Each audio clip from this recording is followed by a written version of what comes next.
Yes, good morning, everybody. Good morning, my dear students, my dear candidates, and my dear examinees. I hope you have gone through the lesson Two Gentlemen of Verona, written by A.J. Cronin. I think you have taken great interest in this lesson, as this lesson gives us vivid information regarding our dealings, feelings, transactions, our occupations, and our business activities. So, these activities play a very important role in our lives, so which requires lot of tolerance, persistence, perseverance, like the two great boys of Verona, that is Nicola and Jacobo. So we have discussed the full lesson.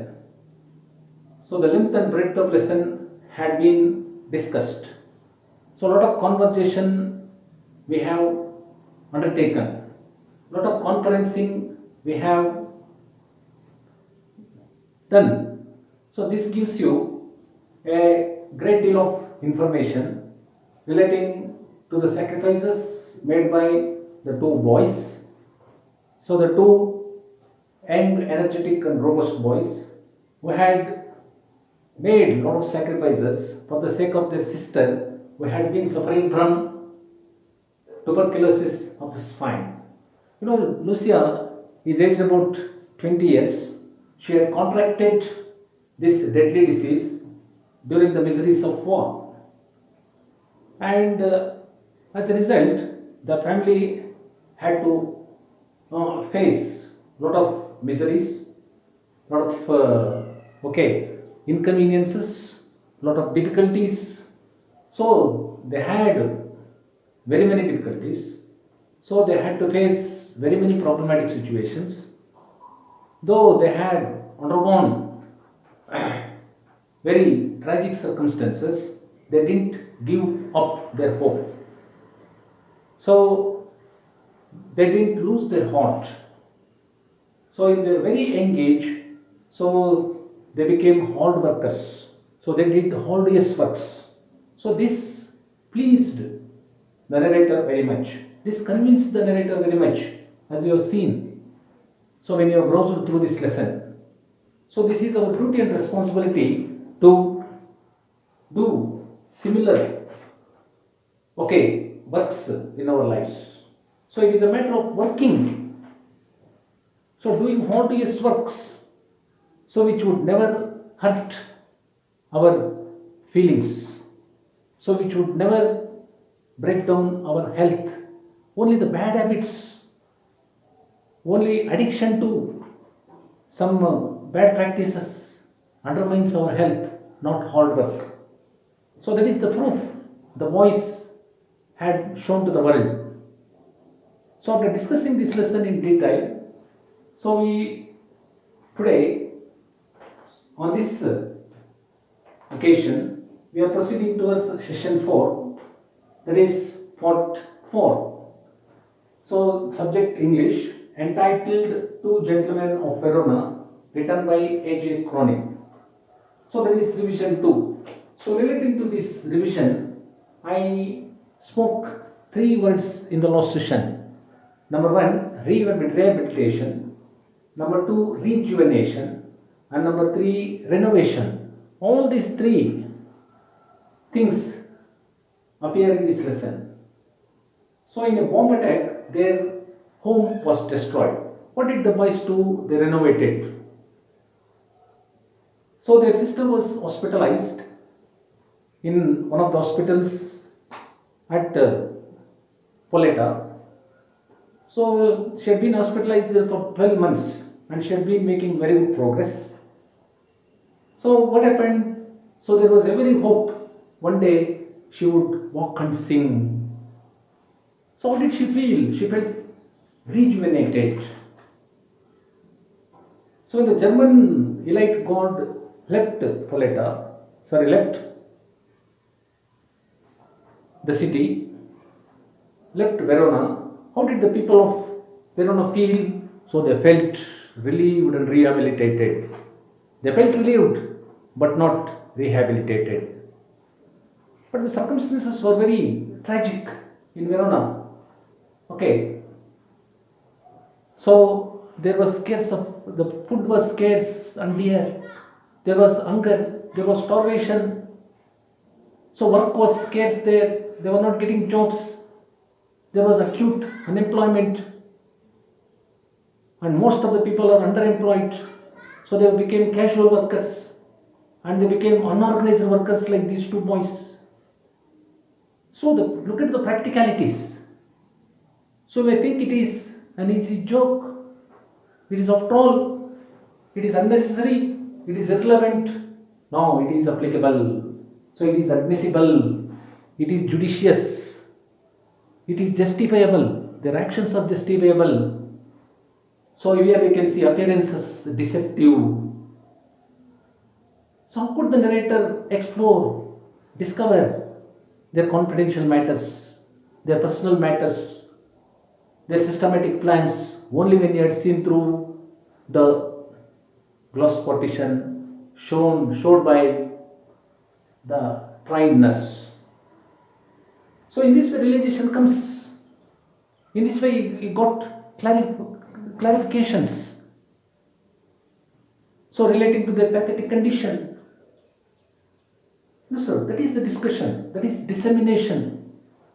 So one of the eminent English writers, educational researchers by name Francis Bacon tells, last time I pointed out Tolstoy, Count Leo Tolstoy.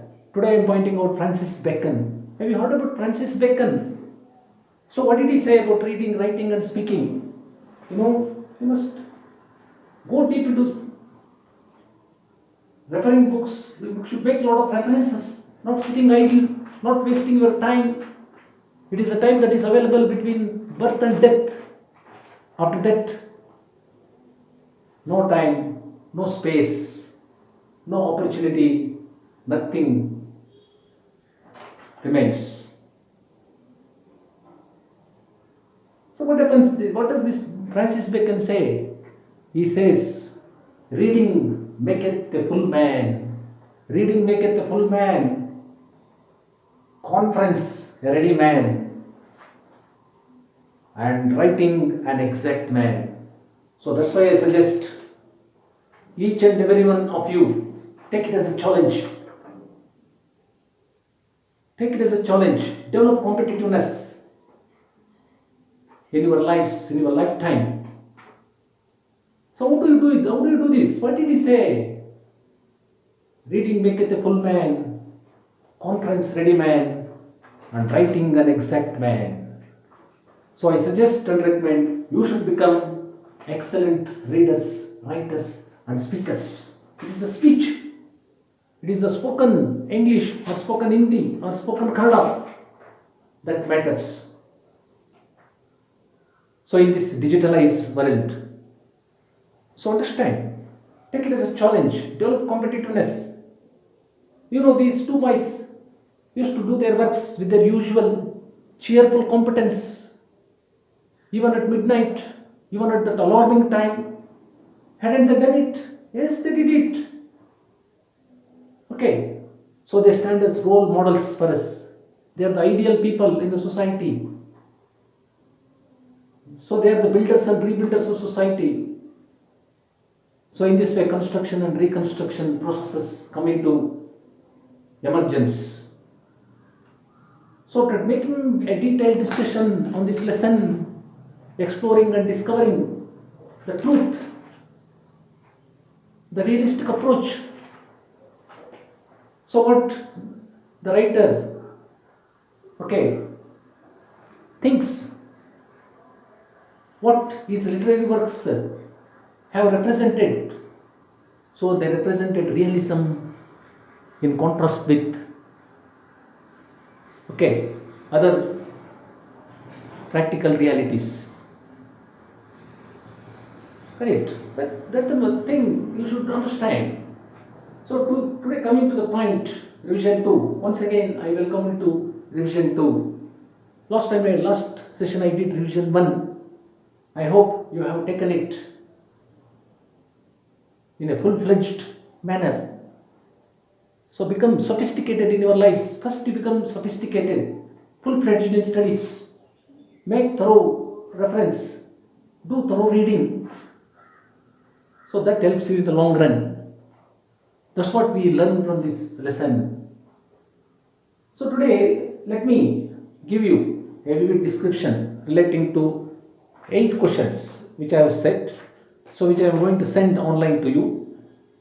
So which you can see in the link given below as it was given in the last session.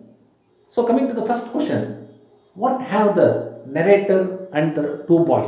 What have the narrator and the 2 boys done on the following afternoon on Sunday? What did they do on Sunday on the following afternoon?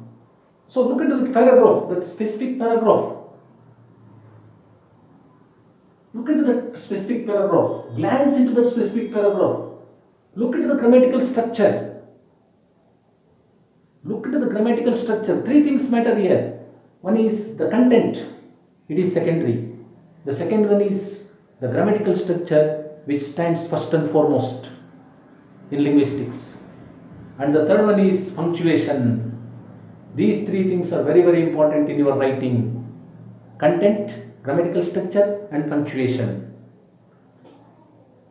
And the fourth one is writing neatly, legibly and lucidly. Understand these 3 points. Neatly, legibly and lucidly. So that is perfectness. So what had they done on the following afternoon? On the following afternoon, that is on Sunday, they drove to the picturesque village. I explained to you. So which is the picturesque village? That is Spoleta. So they drove to the picturesque village. So in this second part, as I have emphasized, you come across as 2 groups of verbs. One is drive, drove, driven. Take it for granted. The second one is draw, drew, drawn. Both these terms are largely employed under part 2, which I have explained. That is chapter 12. So what did they do on the following Sunday? So they drove to the picturesque village, surrounded on one side and high up on the hillside, sheltering chestnut trees,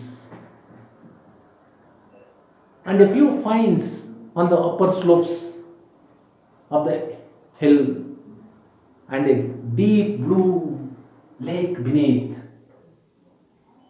So that's why it is called a panoramic scene. So that is a lengthy point relating to this question. So on the way en route to Poleta, so that picturesque village with its panoramic natural scenario. So this narrator kept imagining and contemplating. So imagined and contemplated their destinations, which would be a humble dwelling. That's what had happened. So as this little fellow, we see Jacobo was directing. So at last they drew at a large red roofed building surrounded by high stone wall. So that is the hospital, that is the infirmary, and that is the admittance where Lucia was hospitalized. Then, so the narrator to himself, he could scarcely believe his eyes. Before he could recover breath, so his 2 little passengers leaped nimbly out of the car.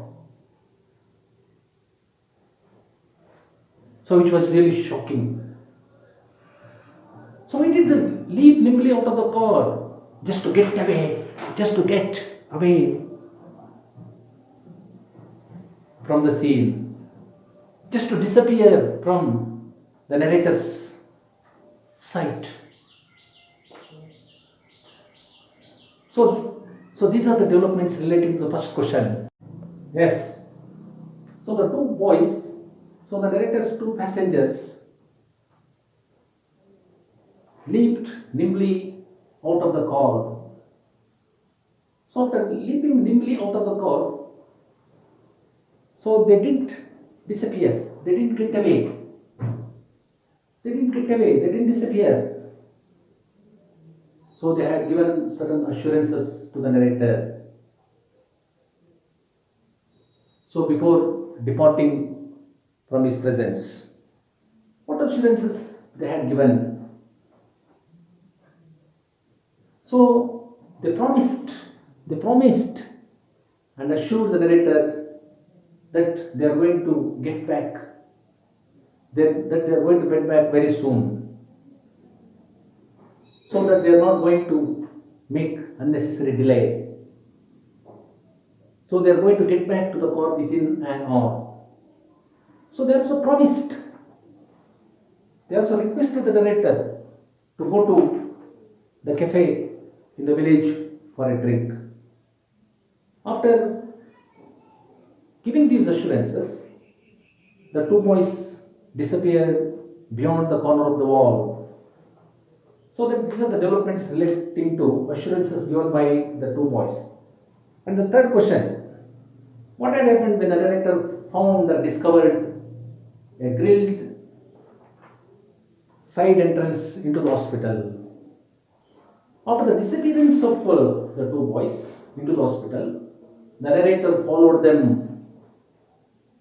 So he wanted to follow them. So he wanted to find out the ground realities. So he wanted to know, he wanted to analyze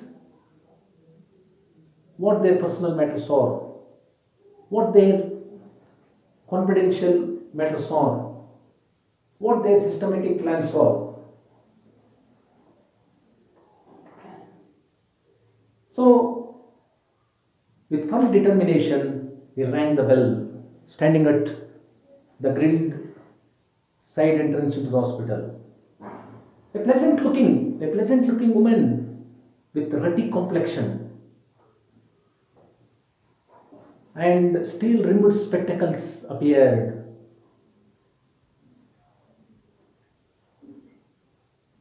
So the narrator felt astonished. For him it was a great wonder, as he had seen her dressed in a white uniform of a trained nurse.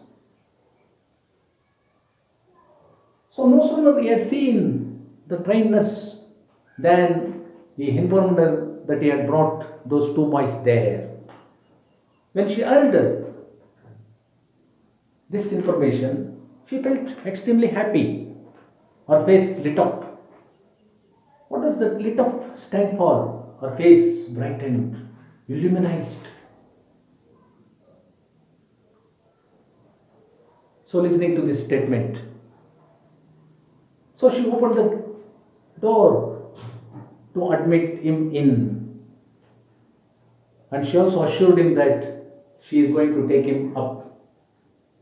So that answer stands for the third question. Next, fourth question. How did the trained nurse help and cooperate the narrator after opening the door to admit him? After opening the door to admit him, she promised him that she would take him up. So she led him through a cool tiled vestibule into the hospital. They traversed. What is the meaning of traversed? Walked through a waxed, polished corridor in between well-equipped wards. So they continued their journey walking. So they went up the stairs into the southern balcony. So that southern balcony is open to a vista of spacious, beautiful and wonderful gardens and a lake beneath. So then, standing at the entrance of a cubicle,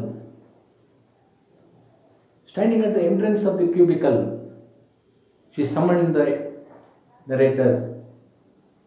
She asked him to go nearer to her. So, standing beside the window pane, she asked him to look through the glass partition. So, the narrator starts looking through the glass partition. So, that answer stands for the question, how did the trainers help and cooperate narrator after opening the door to admit him?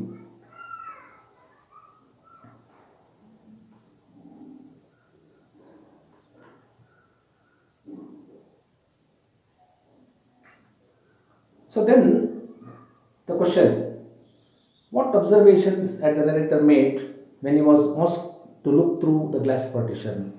When he was asked to look through the glass partition, so he had seen the two young and energetic, robust boys seated at the bedside of a girl.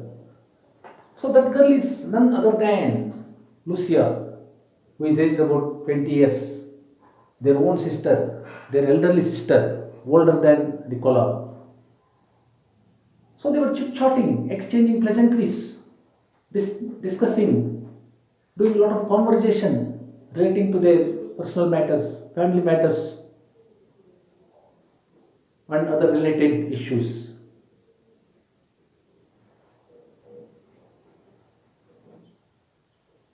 So, wearing a pretty lace jacket with her soft and tender eyes, propped up on the pillows, she was listening to their lovable,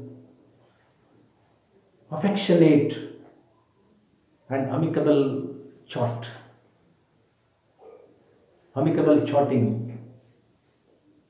So the narrator could also see through the glass partition a table by her bedside, upon which a vase of wild flowers,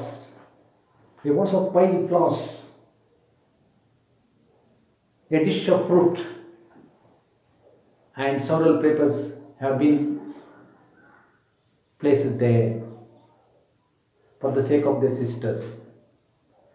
Seeing all these developments, observing all these deliberations or discussion or conversation, what the brothers and sisters have been involved in, so the poet felt how blissful their relationship is, how divine their bondage is, how fantastic their reciprocity and rapport is. So these are the different things which he saw with his own naked eyes, observed with his own naked eyes when he looked through the glass partition.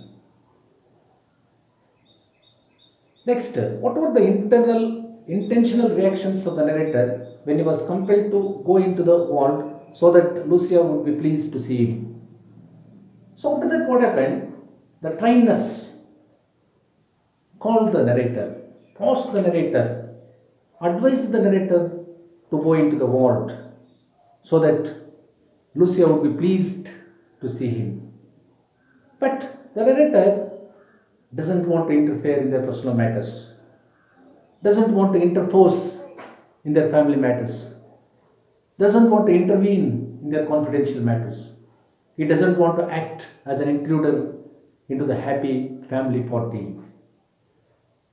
So what did he do? He shook his head, he nodded his head and got back. And he turned away. After that, coming down the stairs, climbing down the stairs, what we call, standing at the base of the staircase or standing at the foot of the staircase, drawing himself very close to the trained nurse. So he requested, he begged the trained nurse to tell him all whatever she had known about those two boys. So these are some of the intentional reactions of the narrator when he was compelled to go into the ward. Then comes, what detailed explanation had the trained nurse given when she was requested to do so? So she was eager to do so. She was willing to disclose whatever she had known, whatever she had realized, whatever she had observed relating to their transactions, relating to their career. So she explained, she started giving a vivid explanation. She told the narrator that the boys are all alone in this world. They're almost orphans. They're all alone in this world except for their sister Lucia, who is aged about 12 years, who had been suffering from a chronic disease, tuberculosis of the spine, who had been hospitalized there in Poleta for about 1 year.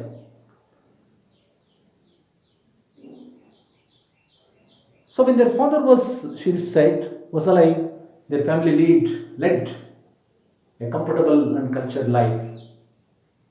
And their sister, Lucia, had been training herself as a singer.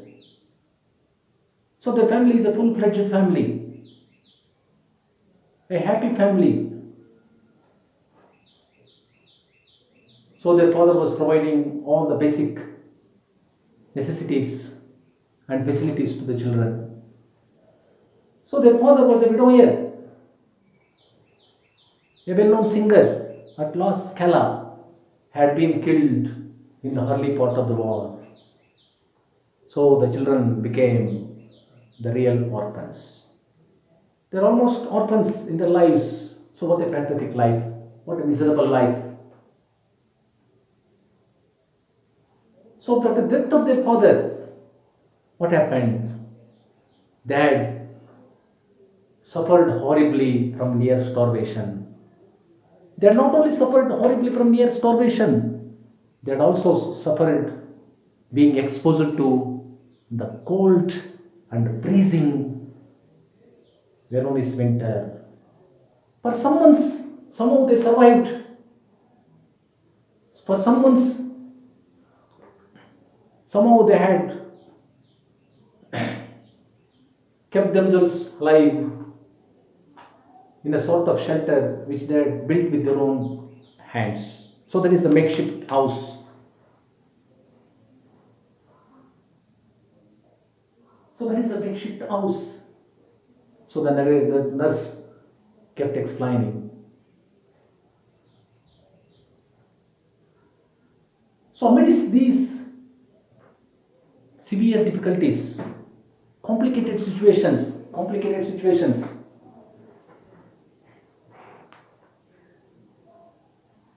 so the children were somehow survived. After that, a bomb destroyed their house and threw the children into the streets. So they became homeless. Now they are totally orphans. They became houseless, parentless.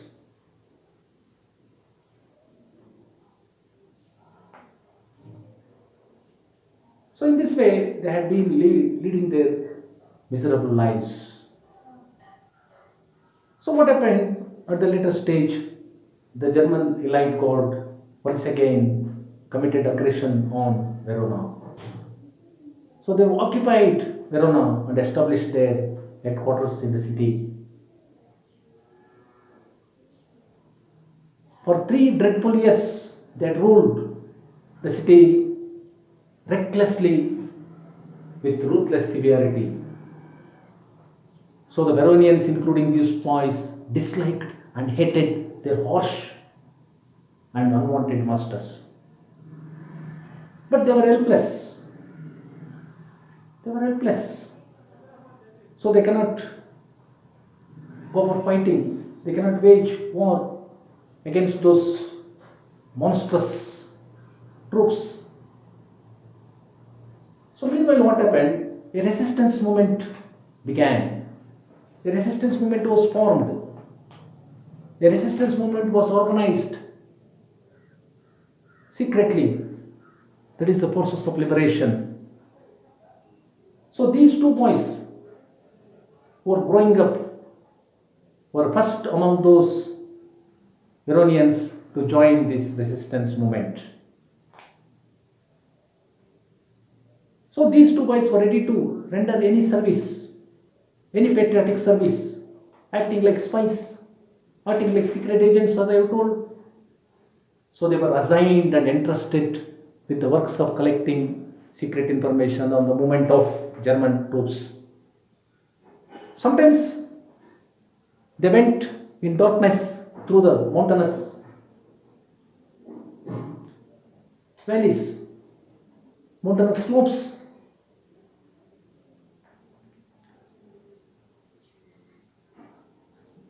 With papers, secret papers hidden in their shoes. What would have happened if they were caught by the German elite guard? Mercilessly, the guard would have shot them, but that didn't happen. So, at the end of 3 dreadful years, so the German elite guard retreated from Veronian soil. They had gone away. So the people of Verona felt relieved and rehabilitated. They relieved but not rehabilitated. So the boys were very happy. They came back home. When they came back home, they found their sister was suffering from tuberculosis of Spain, contracted during the miseries of war. But the situation in Verona was not so good. It is really precarious. Food was scarce and dear. What do you mean dear? Expensive, very costly. What was scarce? Jobs were not available. There was acute shortage of essential commodities. So what did he do amidst these miserable conditions, chaotic conditions, sorrowful conditions? So they did not lose their heart. They did not give up their hope. So they started working, as we have seen. They started rendering innumerable services.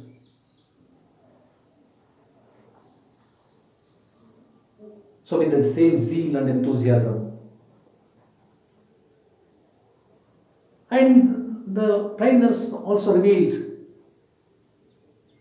that they had brought their sister to that hospital to admit her. So they requested, begged and persuaded the hospital authorities to get her in, to get her hospitalized, admitted. Finally, after accepting the terms and conditions, she was allowed. And she had been undergoing treatment for the past 12 months and she had been making very good progress.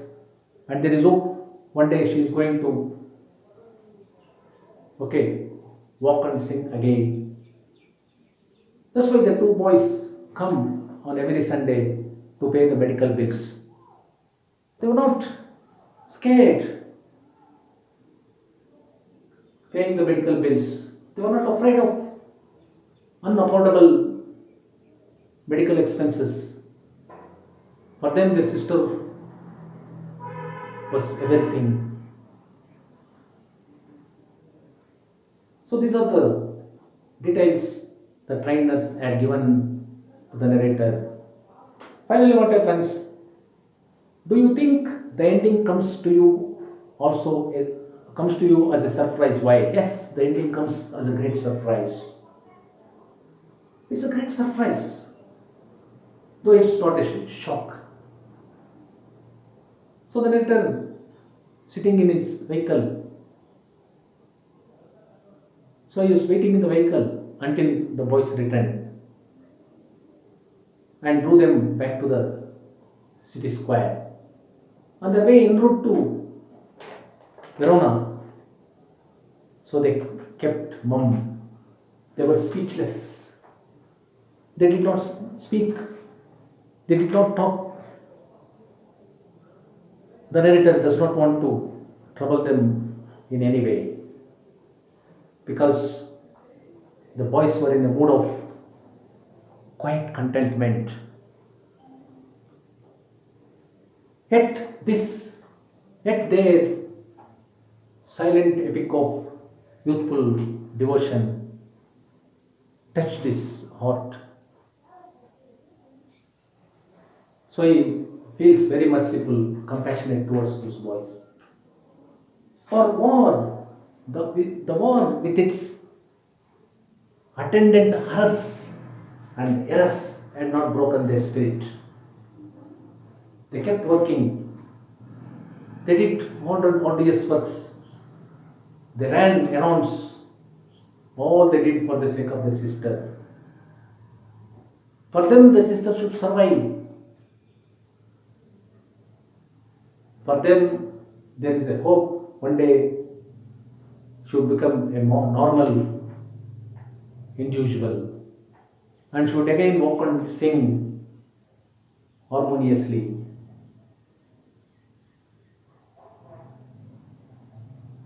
So their selfless actions brought a new nobility to human life